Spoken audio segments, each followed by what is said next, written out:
ఏవండి ఈరోజు బిర్యానీ చేయనా? ఒకసారి అమ్మని అడుగు.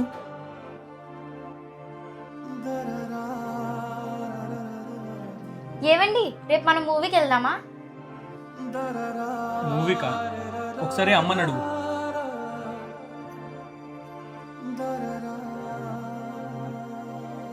అమ్మని అడుగు. ఒకసారి అమ్మని అడుగు. అమ్మని అడుగు. అరే నాన్న, నీకు ఒక విషయం చెప్పనా? చెప్పమ్మా. ఆ అమ్మాయి నిన్ను నమ్ముకొనే వచ్చిందిరా. నాకెంత ఇంపార్టెన్స్ ఇస్తావో ఆ అమ్మాయికి కూడా అంతే ఇవ్వాలి. అరే నాన్న, ఈరోజు వంట ఏం చేయను? అయినా నువ్వు నన్ను అడుగుతావేంటమ్మా?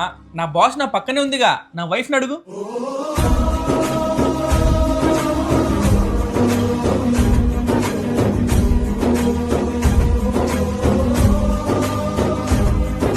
వీడియో నచ్చితే లైక్ చేసి ఎలా ఉందో కమెంట్లో చెప్పండి.